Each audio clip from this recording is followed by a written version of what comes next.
Hello, everyone. My name is Danielle Ruger-Morowski. I am the Associate Director of Partnerships at Parker Dewey, and I'm very excited to talk to you today about Parker Dewey, our micro-internships, and some ways that you can leverage a partnership with Parker Dewey to accomplish your own unique institutional goals.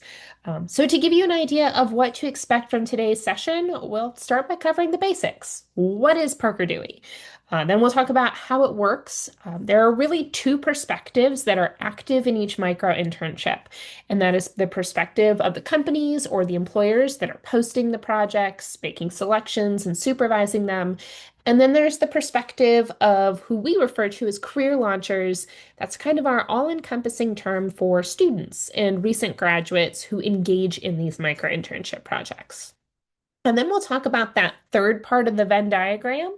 You're not as directly involved in the projects themselves, but you get the benefits as a partner of sharing this out, of getting the information after you've engaged both audiences to know what impacts is this having for your students in terms of career readiness, getting a foot in the door, and for your employers, helping them engage great talent. We also have some multiple Parker Dewey partnership options. Many folks are usually familiar with the basic. We also have Parker Dewey Plus and programs, so we're going to cover all of those today. So now that we've given a heads up about what to expect, a little bit of housekeeping in terms of just the webinar. I am keeping an eye on the chat. So if at any point you have a question about anything I'm saying, or you just want to say hi, or you have a question about something I'm not talking about, please feel free to pop it in there. I'm usually pretty good about being able to keep up with it while we're going, but if I get behind, I will catch up at the end. With those expectations, I want to now take a little bit of time to talk about some of the challenges that we know students and recent graduates are facing, primarily because we in the partnerships team used to work in higher education. So we were the folks working directly with these students and hearing, I don't know what I want to do. I'm looking for low commitment ways to explore, or I'd love to do an internship, but I'm a student athlete and I'm working a part-time job on campus and I already feel like my schedule is packed.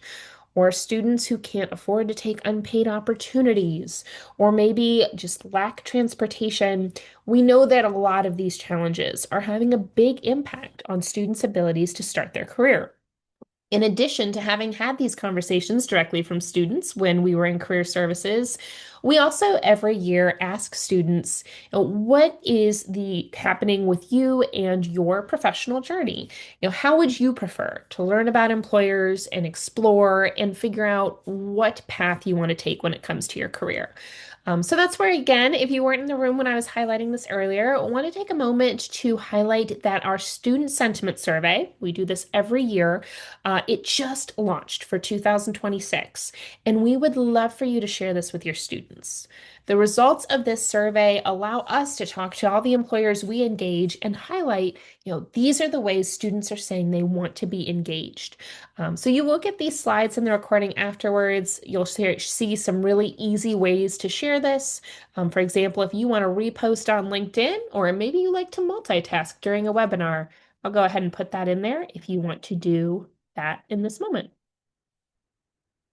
All right, and with that, there are also some challenges we know are being faced by employers. Some constantly evolving challenges because early career recruiting, just like any other industry, is constantly moving, growing, and changing. But some things we've heard pretty consistently are companies who are saying we want to reach students earlier. They're acknowledging that if they wait until junior or senior year, those students who may have jumped at the chance if they'd realized that industry was a viable option may find it a little bit too late in their academic career to make changes that would make them a good fit.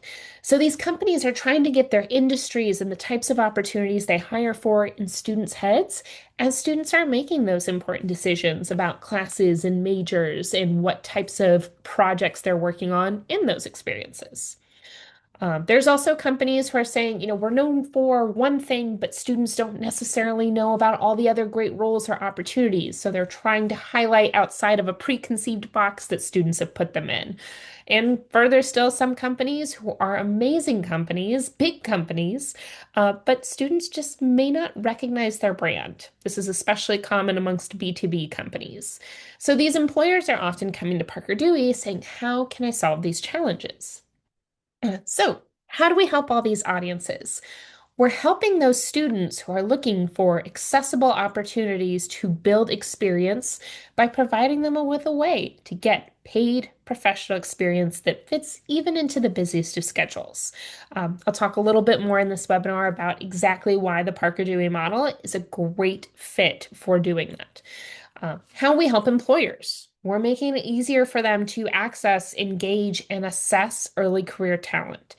A lot of the employers using Parker Dewey are doing so with longer term recruiting goals in mind. And the candidate insights that come from a micro internship are unbelievably helpful in allowing them to make more informed hiring decisions. They get to decide who they're going to hire for the internship or the full-time role, not just based on a resume or a cover letter or an interview, but based on how that student has done on a real project. We'll talk about some of the numbers, but in short, it makes it much more likely that it's actually going to be a fit and reduces turnover. So how does it help you? You all, as our partners, current, prospective, are the folks that are helping us spread the word, that are getting this in front of students and employers, and this benefits you because of those same outcomes. Getting your students accessible ways to explore, allowing your employers to connect with talent in the ways they're looking to do. It is in alignment with all those goals that our team knows we had when we were in career services ourselves. So as promised, what exactly are these micro internships that are doing all these things? The high level summary, they're short-term, paid professional projects. Delving into each of the elements of a micro internship a little bit, when we say project, what we mean by that is there's a specific deliverable. So something that the micro intern is completing as opposed to ongoing responsibilities, like those you might encounter in a traditional internship or a full-time role. Once the micro intern is done with that deliverable, they're done with the micro internship, meaning these are genuinely short-term experiences, usually 10 to 40 hours in total. Over 90% of our projects are also remote. So there is the opportunity at kickoff to connect with the professional that's hosting the project. So students get to ask questions, get context, and they're expanding their network. But the actual work is usually done pretty independently. So that combined with the short-term nature makes these really accessible to even students with the busiest of schedules. Companies can post these projects at any time of year. They do not have to be aligned with the academic calendar, and they do tend to move quickly. Most companies make selections within a week or less of posting the project. So, a good rule of thumb for students is to log in very regularly. If they only log in once a month, for example, they probably only saw about a quarter of the opportunities that were actually available to them that month. Every Parker Dewey Micro-Internship is also paid. We know a lot of students can't afford to spend their time on something unless that time is compensated. So that is a non-negotiable element of a Parker Dewey Micro-Internship. So where does that pay come from and how does it work? Companies can create their accounts and post their projects, and there's no cost or obligation to do either of those things. If for some reason a company doesn't get a candidate they like, they close it out and they don't owe Parker Dewey or anyone anything. It's genuinely no risk. But since students are usually excited to engage in this way, most of the time employers do end up making a selection. And that's when they receive an invoice from Parker Dewey. The employer pays Parker Dewey, and we act as the employer of record. So that means we're taking care of getting the micro intern's payroll information. We process the payroll. We take care of the tax forms if they earn above the threshold. All micro interns are independent contractors on Parker Dewey's books. The reasons why it's set up that way is from the employer side, it makes everything so much easier. If they want to post a project and hire 10 micro interns using it as an audition for a longer term role, the onboarding for those 10 micro interns might take more time than their investment in the project itself, which might be a barrier otherwise to them doing something like this. So by us acting as the employer of record, it takes that burden off of their plate. From the student perspective, it allows them to try out experiences with multiple companies without having to do an onboarding process at every single company. It also allows them to feel more comfortable engaging with companies that are maybe earlier in their journeys, entrepreneurs or startups, because the student knows that their sensitive information is only with Parker Dewey. They can take a chance on these companies knowing it's not a scam or something trying to steal their identity. The projects are always professional, so they're using skills or knowledge that students are learning in their degree programs. So you might see some that are fairly straightforward. Write a blog post on this topic. You might see others that are more complex. Analyze this set of data or create a marketing campaign focused on this demographic. It's going to depend on the goals of the employer, but you won't see things like paint my dog or paint my fence or walk my dog. You definitely won't see paint my dog. I don't know, maybe somewhere at schools. Probably not going to see paint my dog. Nothing wrong with those types of projects, just not what Parker Dewey is intended for. And this ultimately is allowing employers a way to access some of those students that may not have otherwise had the time or the awareness to engage with them and assess their skills to see if they would be a good fit for longer term opportunities like traditional internships or full-time roles. So the common question, especially with how tight a lot of budgets are these days, how much does it cost for all the parties involved? So for students, there is never any cost. Money only flows one way when it comes to Parker Dewey and early career talent, and it is from Parker Dewey to the students and recent graduates that are selected for and complete micro internships. And again, every single project on our platform is paid. For the companies, they can create their accounts and they can post without any cost or obligation. It's only when they receive or when they select their candidates that they receive an invoice from Parker Dewey for the full cost of that micro internship. Now, cost is determined by what the project is and roughly how many hours it's expected to take. When companies post, we ask them to give a ballpark so we can make sure that whatever they're asking for can reasonably be completed in that amount of time. From there, we recommend that the micro intern take home somewhere between $20 to $25 per estimated hour. 90% of what the company pays goes to the micro intern upon completion of the project, and then there is a 10% difference, and that covers Parker Dewey being the employer of record. What students see when they're considering opportunities is the 90%. So there's no confusion from their end. What they see is straightforwardly what they would earn if they're selected for it and complete that project. Now, we're going to talk about different program options for our partners today. Just like there are different options for you, there are also different options for employers. So if employers find it helpful, they can also upgrade to plus or program options, and those have costs associated for what they cover. You'll understand that better after we cover the partner program options. For schools and nonprofits, probably those of you on the call today, we have a basic level of partnership that is truly, genuinely free. I usually get follow-up questions. Is it really free? Yes, it is really free. We also have some other options that we're going to talk about, but focusing on the basic first, it includes marketing materials, pages. We're going to cover all those things. But before we do, I want to make sure that you not only have the theoretical understanding of how micro internships work, but some insights into what the process is actually like for students and recent graduates. So a reminder before we do a little demo of Parker Dewey's role in all this, we are the platform where these opportunities are posted. Regardless of what employer the student works with, we are the employer of record. When the micro intern gets paid, the pay comes from Parker Dewey, and we're also support system throughout the micro internship. If the student or the employer has questions or having trouble communicating or anything at all, either side can reach out to us and we can help them navigate the situation for a successful experience. So, with that covered, taking a moment now to talk about that experience of creating an account and applying for micro internships.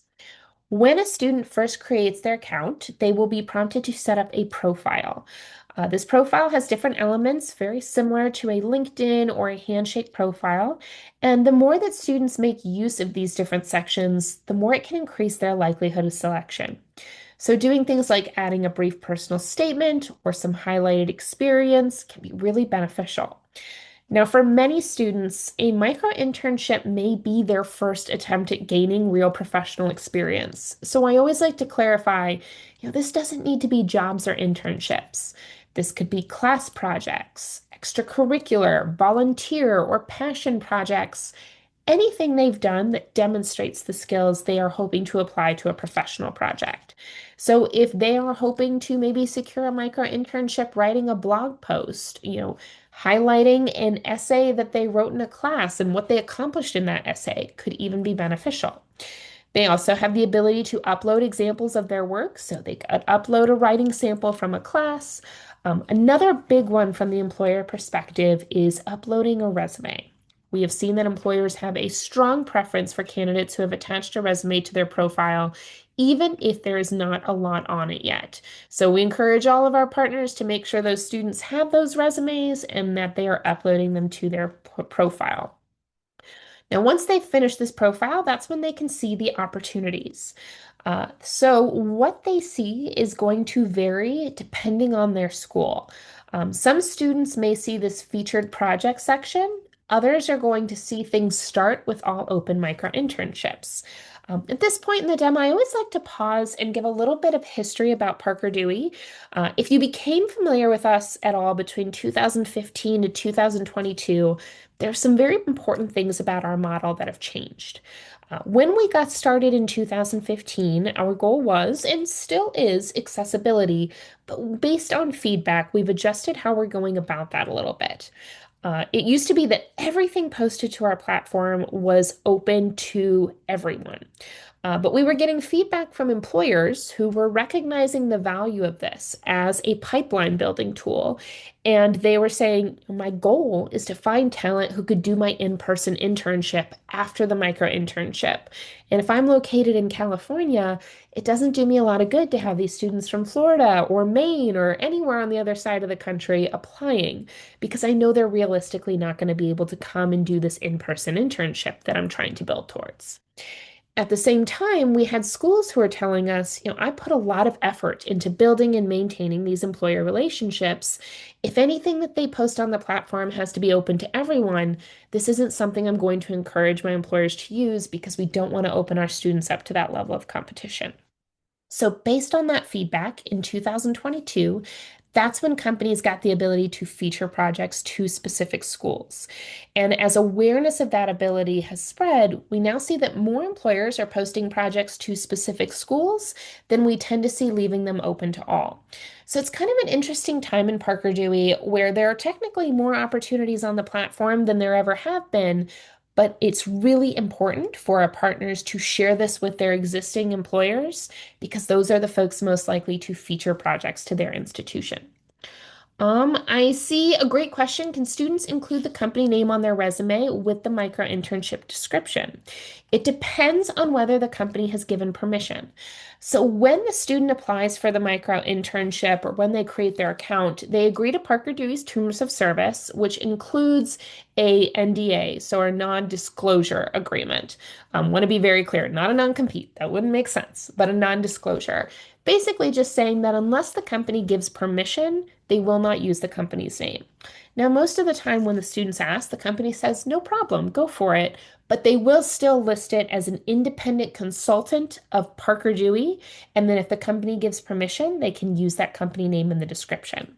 After they complete a micro internship, all micro interns receive a post micro internship success checklist. I think I've got a link to it a little later in the webinar, and it gives them a guide for how to add this to their resume.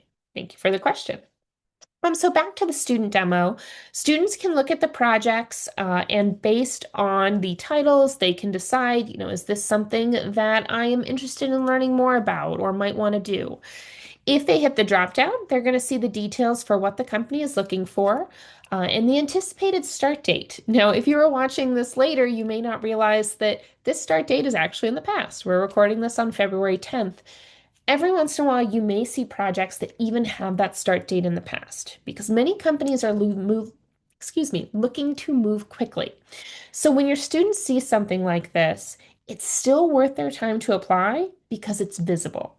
It may just be that they are looking for a candidate that is a good fit and they haven't received one yet, but as long as your students can see it, even if the start date is a little bit in the past, it's still worth their time.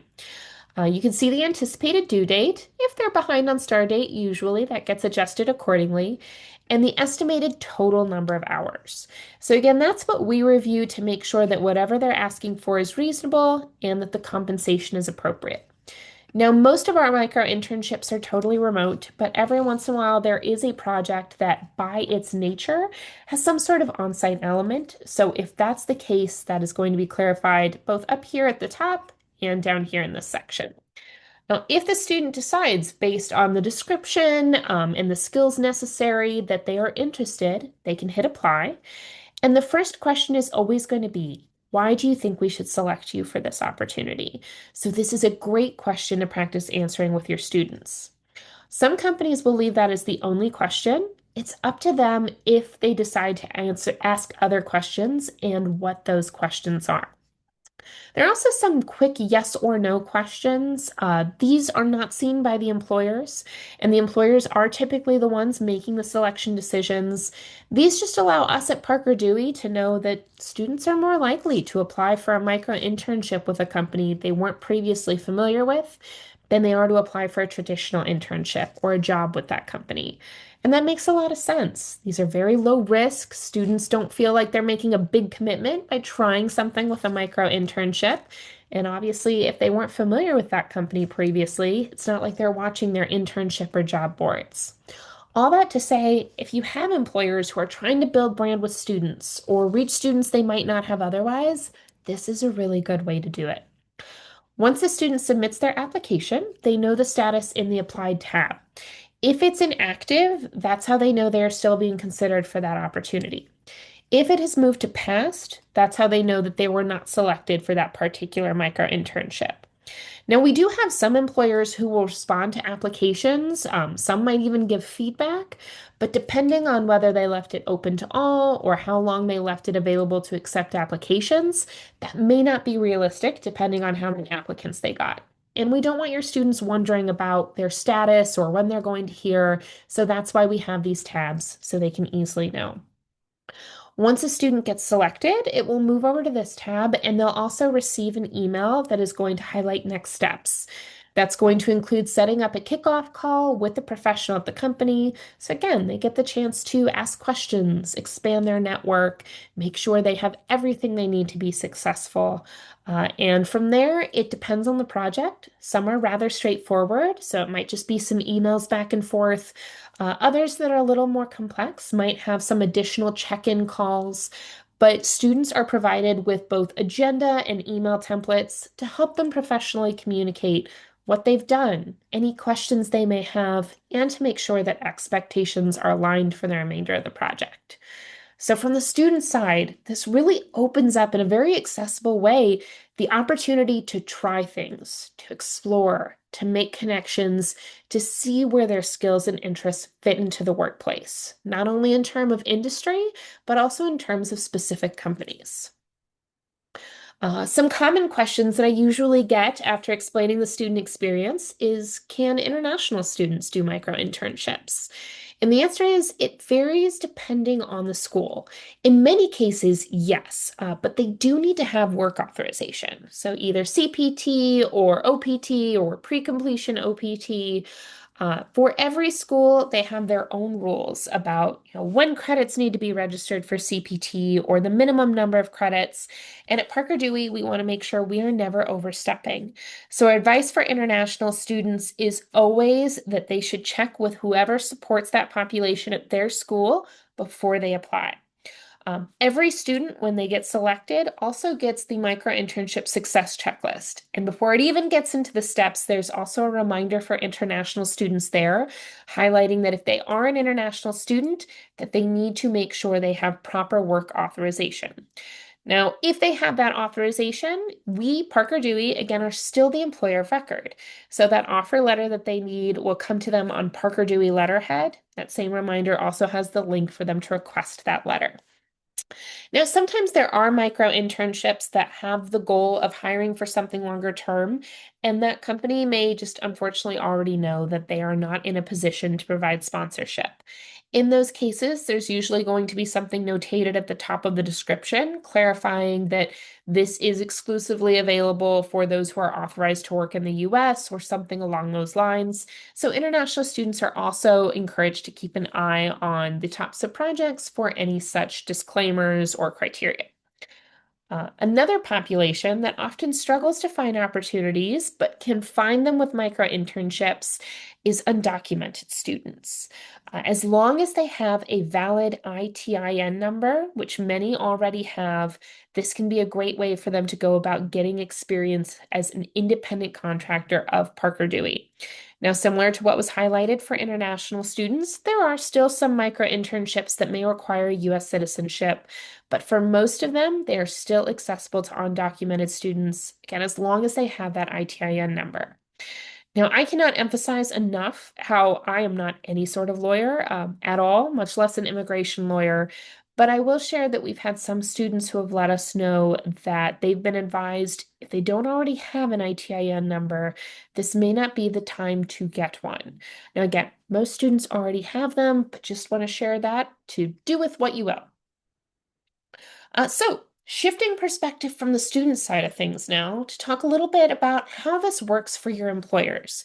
Because again, for Parker Dewey Partnership, for maximum success, it's just as important that you share this with your employers as it is that you share it with your students. So on the company side of things, we are here to support your employers. If they're hiring for something longer term and they're looking for a way to identify the best talent, some employers will send us the internship or job description, and we will come back to them with customized micro internship recommendations that will help them assess for the skills that role requires. If they need help with selecting candidates, again, we act as the employer of record, which makes everything really easy for them. And just like for your students, if the employers run into roadblocks or challenges or just aren't sure how to navigate something that's come up in a micro internship, we are there to support. So I want to take a moment now to show you what the process of posting looks like for a company. So when employers create an account, just a moment here.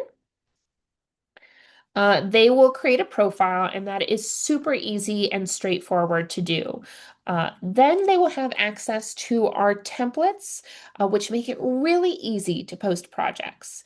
Now, they are not limited to these templates, but it gives them a really nice starting place to kind of think about what projects might be beneficial to them.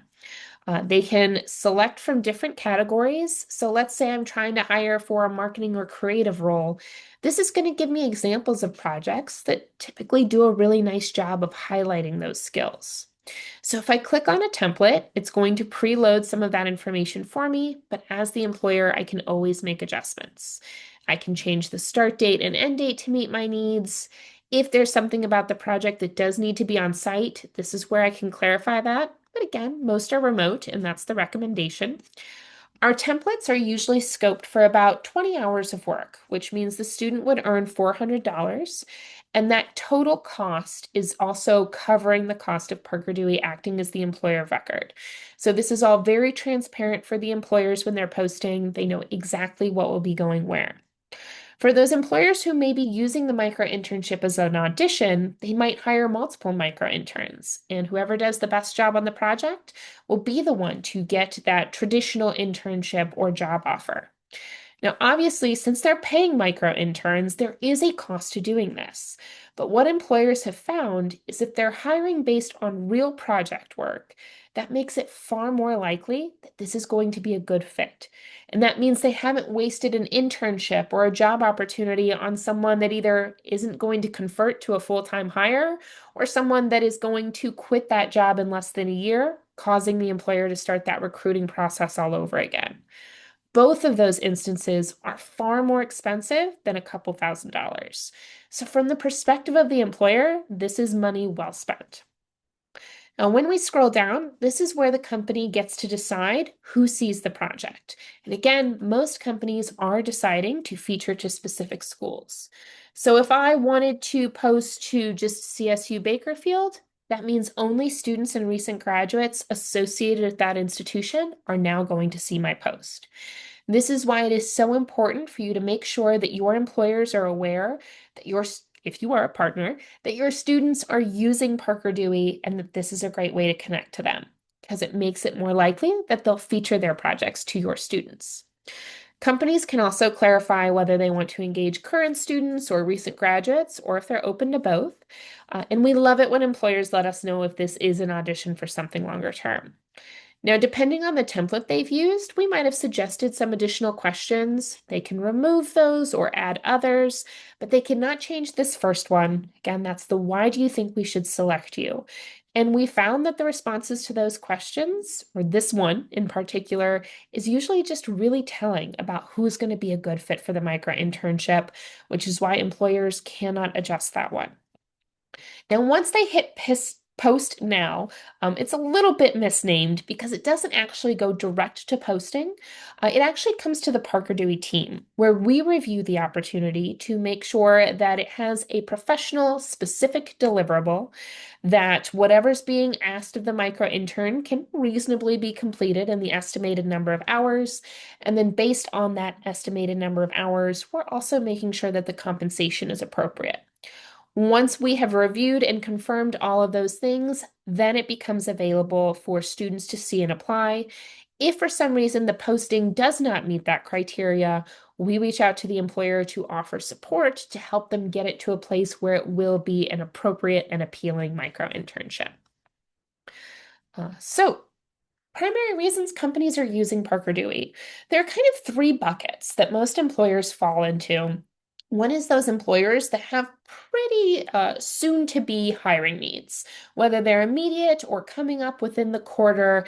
They want to make sure that they are hiring the right fit and that they're doing it with confidence. So they may be using these micro internships as an audition. And again, whoever does the best job, that's the person that's going to be getting the job offer or the traditional internship offer. Then there are other employers that are using this more as a long game strategy. It's not that they're looking to make an immediate hire, but they want to make sure that they've got a nice pipeline of students who are aware of their company and their industry that they can reach out to when longer term opportunities do become available.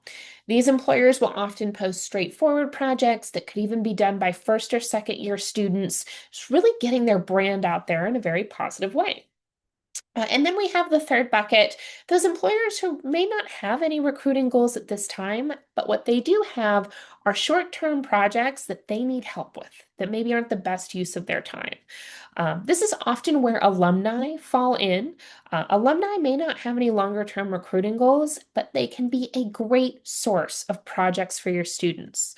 We've had alum who, have written books and said, I want a student from my alma mater to do the copy editing or to do the illustration for the cover. It's still a great paid professional experience for the student. So while not the primary goal of micro internships, Parker Dewey is ultimately a recruiting tool. We do still allow folks to post those on-demand project support type of opportunities as well. But focusing on, again, that primary purpose, Parker Dewey is a hiring tool. Here's just one example of how a company can take a job description and we can help them break it down into micro internships that will assess for the necessary schools. So we've had companies who say, we know that we need to hire an entry-level data marketer. We've been having trouble, figuring out how to make the right hires for these types of roles. Maybe they're not getting enough interest. Maybe they're experiencing a lot of turnover. They want to make sure they're making the right pick the next time they hire for this role. So when we look at that description, we're seeing that this candidate needs to be able to gather, analyze, and report marketing data. They need to have an awareness of content strategy. They need to be a good communicator and be able to make recommendations. So we'll come back to the employer and say, these are projects that are going to help you assess for those skills. They could do a data cleanup on a specific set of data. They could do some content performance reporting. They could do an analysis of existing campaigns. All of these projects are going to very clearly let that employer know in a real way, does this candidate actually have the skills I need for this project? And from the candidate perspective, whether they're a student or a recent graduate, they're essentially getting paid to interview and they're getting experience that they will be able to put on their resume. Again, as an independent consultant of Parker Dewey, maybe with the company's name in the description if they give permission. So this is a win for both sides. And it's nice that this is something that employers can really use at every stage of their campus recruiting. So we know a lot of our partners have been struggling with reduced career fair attendance. So they're trying to figure out not only how do I get these employers to engage my students if they're not coming to the career fair, but also for those employers that are still making the effort and coming, how can we make sure that their attendance at our fair is as valuable as possible? Micro internships are a fantastic way to do that. So, before the career fair, for example, remind your employers that this is available to them. When I was in career services, if a company came to our fair and didn't have any opportunities currently available, I know I heard about it from our students. But these are companies that may have things coming up rather soon. They still want to get out there in front of students. By having at least one micro internship available, it gives them that actionable next step to direct students to, so they feel like there's something meaningful to take away from the engagement. Highlighting this as a resource for those employers can really help them make a positive impression instead of students walking away from their table wondering why they were there. Again, it gives them that nice actionable step right after. So, for the great connections they made, it allows them to move forward. And when they are evaluating candidates, this can be used as the addition to make sure that there is a good fit. And for those employers that unfortunately we're just not going to make it to your campus regardless, by posting micro internships, it still gives them a meaningful way to reach and engage your students. So here's an example from a company, Smith and Nephew. They were trying to fill spots in a leadership rotational program, but they were having trouble getting interests and making hires that were really realistically going to convert. So they hired 12 micro interns to do a very straightforward project. They said, here's a catalog of our devices. Pick one and put together a pitch deck based on your understanding. And that allowed them to do a couple of things that were really helpful. One is see their products from their perspective of these students, which was valuable in itself. But two, it allowed them to see which of these students and recent graduates, were critical thinkers, were able to communicate well as they looked through the products, had an interest in what this company was doing.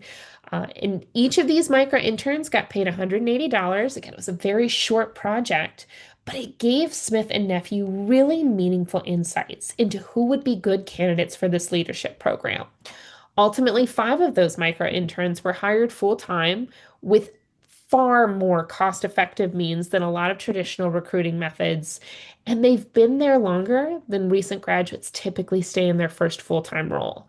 So, by all measures, a win for both the company and the candidates they ended up engaging. We've also seen Train Technology use this again as that way to extend their pipeline and reach talent earlier.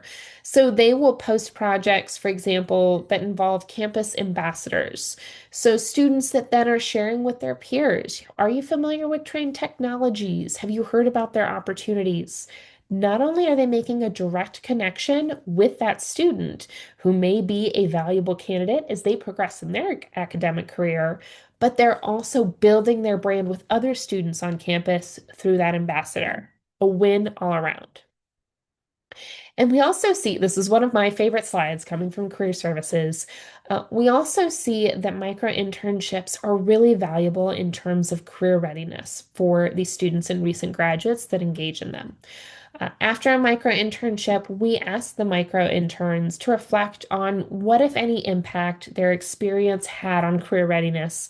And we specifically use the NACE career readiness competencies to assess this. So they can say, didn't make a difference, or I feel like I'm at the same level of proficiency, but I'm more confident in that level. Or they can indicate some level of improvement, either a little or a lot. And as you can see in the data, the most common response across the competencies is to feel like they improved, especially when it comes to professionalism.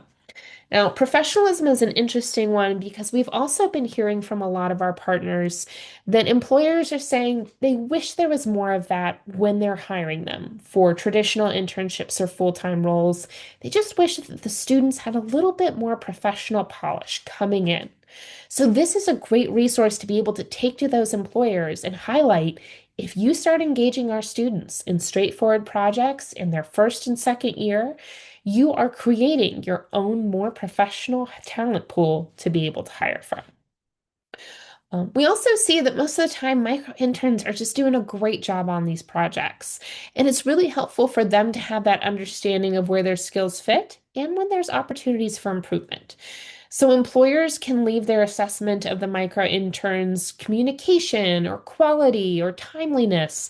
And they can say, it's either as expected, expected more, or impressive, or at the level of an industry veteran. Again, most of the time, these micro interns are making a fantastic impression, knocking it out of the park. From the employer perspective, there are also some reach and long-term outcomes that are really appealing. In terms of reach, we see that over 80% of students and recent graduates selected for micro internships come from populations that are historically underrepresented in the professional workplace. Now, when you compare that to those who are selected for paid internships, barely more than a quarter of those students from those same populations are getting selected for those traditional internships. So, what that highlights to us is pay is important. It is. And that's what makes paid internships more accessible than unpaid ones, and also helps Parker Dewey micro-internships, since they're all paid, be more accessible. But even if an opportunity is paid, if the student doesn't have time, if they don't have transportation, if they don't have awareness of that opportunity, it's still not accessible. And those are all the things that make Parker Dewey micro-internships more accessible to students who face those challenges. Something else that tends to get a lot of attention from employers is the cost effectiveness of using Parker Dewey. Again, by hiring based on real project work instead of just a resume or a brief conversation, it's really helping the employer make sure before they make a longer term commitment that this is a candidate who is going to be a good fit. That means words. That means much less turnover, which is something that is really interesting to a lot of companies because of how expensive that turnover tends to be. We also see that recent graduates are much more likely to stay in their first full-time role if for longer than a year if they've completed a micro internship. Now, to be clear, sometimes they did a micro internship and in that short project, they realized, oh, I thought this was what I wanted to be doing, but turns out this isn't a fit. And they take that knowledge to find another opportunity that is going to allow them to grow and develop and be happy for a longer amount of time. And then sometimes students do a project just because they're looking for a way to add to their resume, and along the way realize, well, hey, I'd never heard of this company, but this is actually a pretty cool organization. And I really like the check-in conversations I'm having with my supervisor. And hey, you know what? This is somewhere where I can see myself working as I start my career for a few years.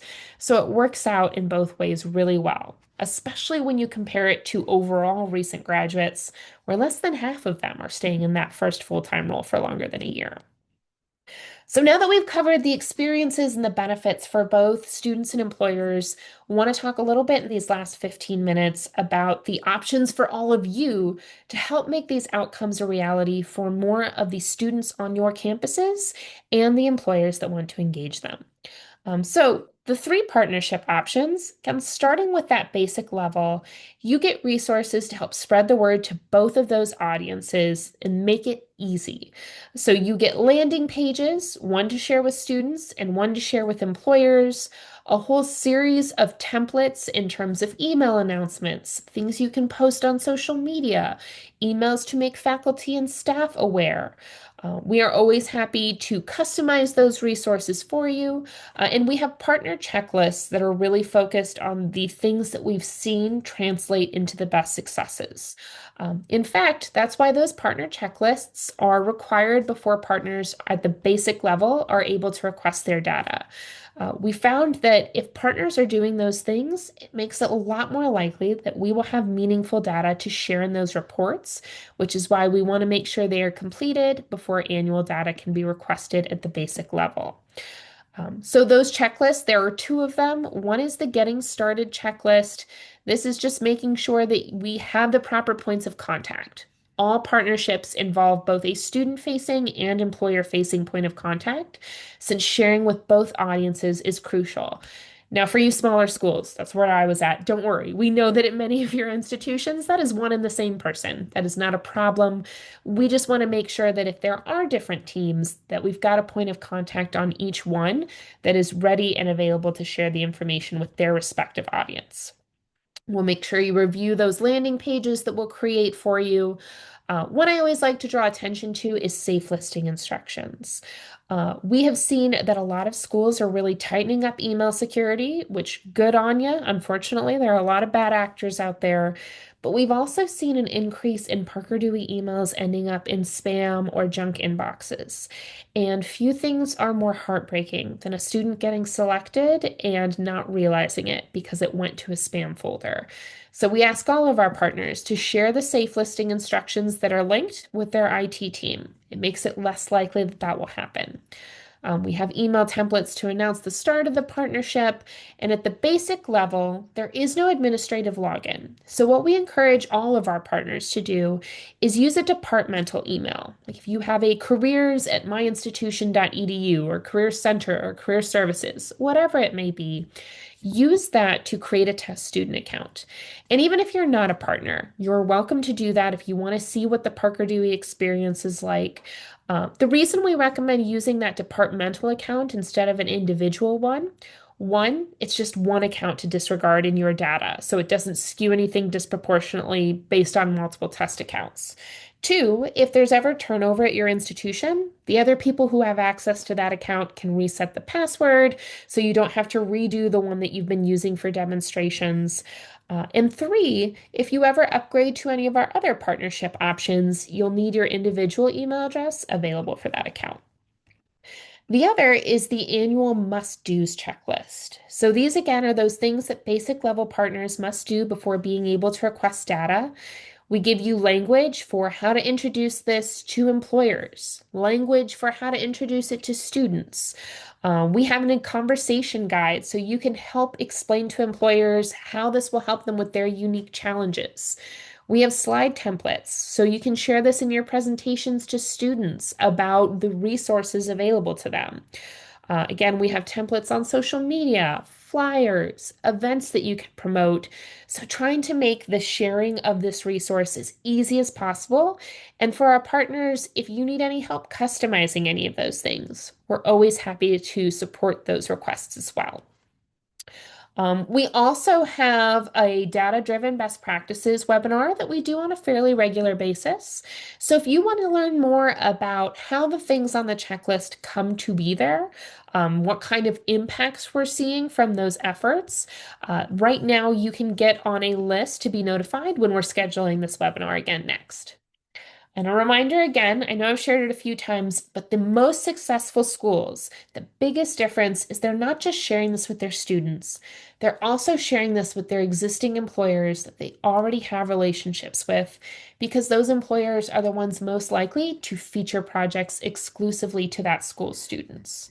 So to really generate success, some things that you can do, share with your alumni. They might have great projects, and they obviously have a soft spot in their heart for your institution and students from their alma mater. So they're likely to feature to your school. Your local businesses, make sure that you're sharing with them too, the ones that you have relationships with down the street. Your existing employer partners that are coming to the career fair, tabling on campus, asking you, what more can I do to engage with talent from your institution?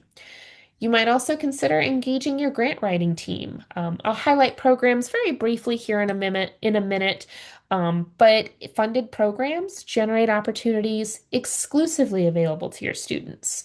So if there's a way to secure a donation or a grant, that can be a great way to create opportunities for your students with less competition than projects in the open to all. Or consider supporting your own team. There are a lot of faculty and staff at institutions that maybe don't have the need or bandwidth to do something that's semester long, but they do have a specific research project or they need help creating marketing collateral for an event. These would be great micro internships, so you can use Parker Dewey yourself. And just to show the impact of these kinds of actions, here we have two columns. The one in the green, they took the advice in this webinar and the resources that we provide to partners, and they made sure that they weren't just sharing with students, but they were also getting this in front of their employers. And we know because their page for employers was getting views. Companies are creating accounts from their pages. They're creating projects after creating those accounts. The students are getting selected, they're earning money, they're getting feedback. Now, that's not to say that it's impossible for your students to get selected if you're not engaging employers, but we see from the data in the column on the right, it does make it harder. A student's been selected at that school, but they don't have as many opportunities featured, or their students may not be seeing opportunities relevant to their skills or from local employers, which might be especially of interest to them. So without engaging those employers, it's just not as likely that schools are going to see as many opportunities or as much success.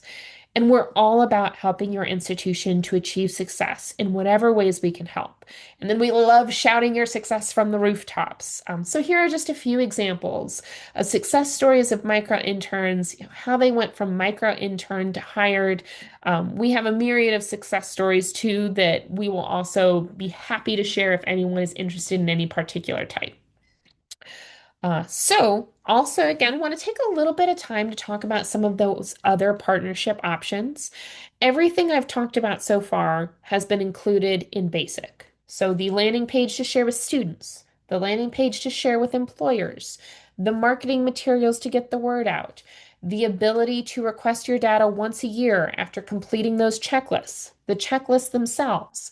All of that is included in the basic level partnership, which again is no cost. Now, if you are in need of on-demand data and want to be even more proactive about getting the word out, you might find Parker Dewey Plus to be a good fit for your needs. With Parker Dewey Plus, not only do you get to see on demand all that data that you would see in a once-a-year report with BASIC, but there are also some really nice features that you can see that is not included in that BASIC report.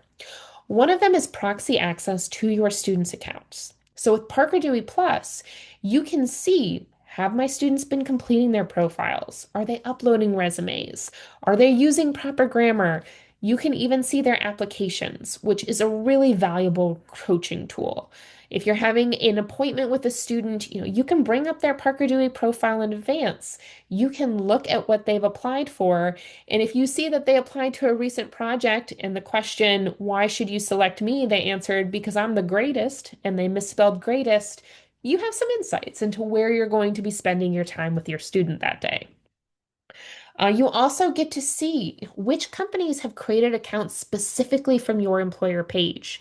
Historically, what companies have posted projects featured for your students. There's also a really nice, easy to download impact report. So whoever does annual reporting, it makes your lives a lot easier. And all of this, again, is at your fingertips. Every report in Parker Dewey Plus, just about, I think it is every one, can also be downloaded. So if you want to manipulate or look into the data further, it is really easy for you to do that. Parker Dewey Plus also includes hiring one of your own students as a student ambassador. So this is just like any other micro internship, something that student would get paid for. It's about an 18-hour project, and what they do in this project is they do things on LinkedIn or customize some of those materials in the checklists. They talk in their classes. They are spreading the word about this resource to both students and employers, so it's not on your plate. So for that project, they earn $360. So this is a $2,000 a year subscription, and 360 of that is going into the pockets of your students. You may also even be eligible for Parker Dewey Plus at no cost, depending on whether you meet certain criteria. If your school already has a program, not a partnership, but a program, and I'll highlight what that is here in just a second, that is typically included. If you qualify for one of our current three big programs, then you can get Parker Dewey Plus for the duration of those programs. So DeLuca is going to cover all colleges or universities in the state of Connecticut, the state of Florida, and any HBCU or members of the HSI Career Collaborative. So if you fall into any of those categories, definitely follow up with us to get your free Parker Dewey Plus while it lasts. You may have noticed I just launched a poll. So again, if you fall into those categories, make sure you hit that subscribe to Parker Dewey Plus. I'll follow up with details for how we can get that set up for you. Kansas is available to all public colleges or universities in the state of Kansas.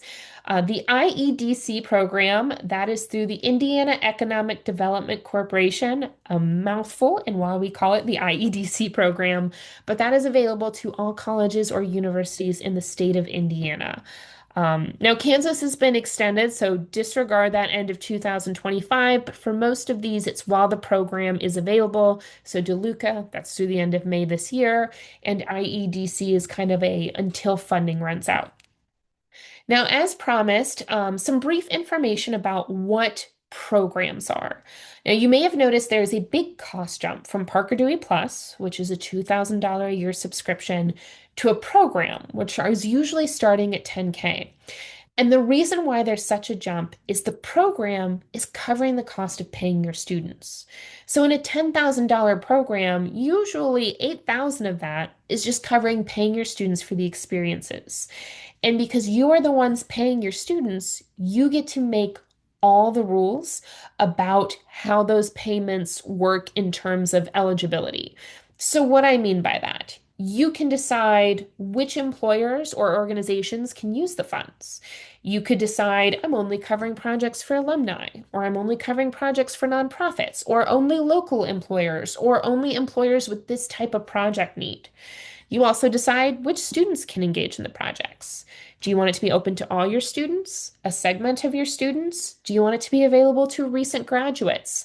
Do you want each student to be able to do multiple projects if they get selected, or do you want to limit it to one? Everything is up to you. And we are doing work on the back end to make sure that every rule you have established is being followed to a T. It makes everything really easy for your team. And with a program, you also get access to a special program dashboard in addition to the standard Parker Dewey Plus information that is going to show you the impacts of your program specifically. Now, programs, there are so many different examples.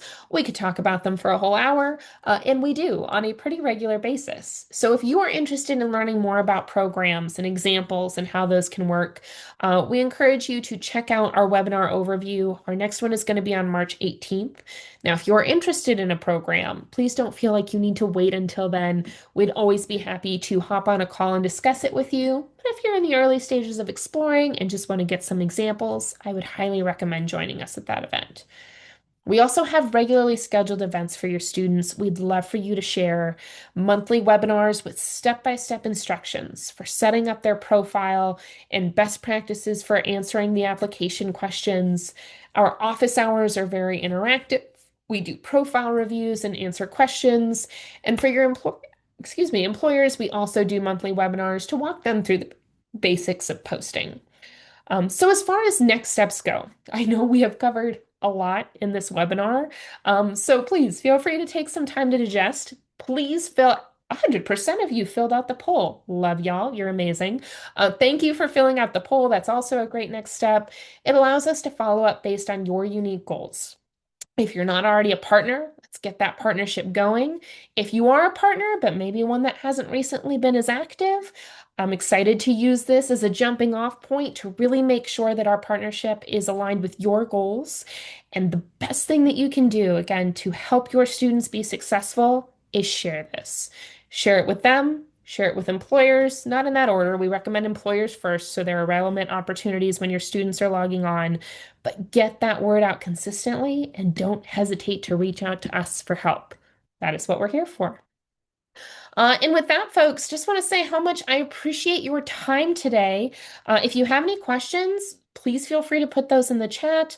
Looking forward to continuing the conversation and just helping everyone make the most out of Parker Dewey partnerships.